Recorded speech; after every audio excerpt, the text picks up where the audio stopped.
मध्य करुछंती। जना अजना श्रीमंदिर रे जना अजना से भली भाव रे गोटे शब्द व्यवहार करा जाई थाए हाथुआणी। ये कौन हाथ को आणी हाथू आणी ये शब्द को भल भाव आपण बुझी पारंतु। हाथ को किछि दबा चित्र माध्यम रे तार संपूर्णता आपणकर आगरे उपस्थापना करा जाइछि।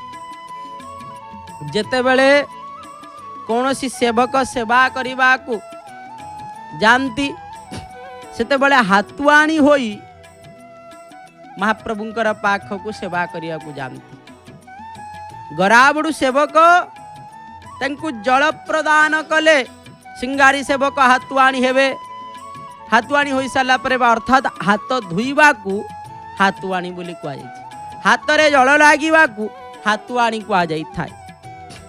से गराबड़ू सेवक जल देले ताहा हाथ रे लगेइबा परे परे सेवा करिबा को जानती ताकू कुआ जाय थाए हाथुआणी बोली।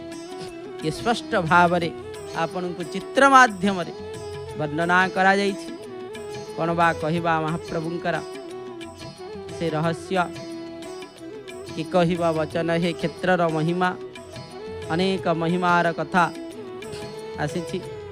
आपण माने मध्य दर्शन करिवार सुजोग प्राप्ति होउछंती।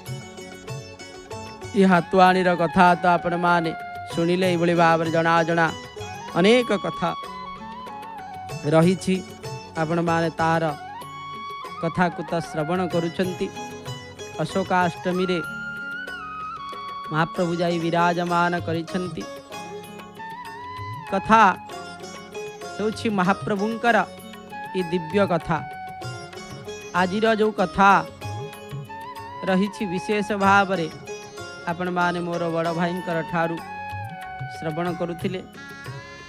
आज अशोकाष्टमी आजिर दिवस एक प्रसिद्ध दिवस। आजिर दिवस रथयात्रार दिवस।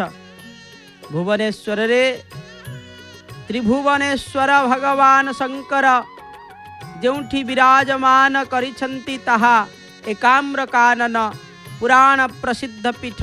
इतिहास रे स्वर्ण अक्षर रे लिपिबद्ध होइछि। एही क्षेत्र कुआ जाइछि चक्र क्षेत्र होई थाए।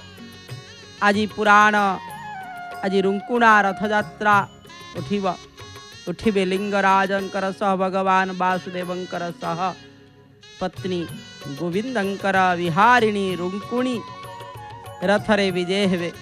एही अशोकाष्टमी दिन रथरे शंकरंकर सहित रुक्मिणी को दर्शन कले जन्म जन्मांतरर ज्ञानकृत अज्ञानकृत पाप क्षय हो जाई थाए।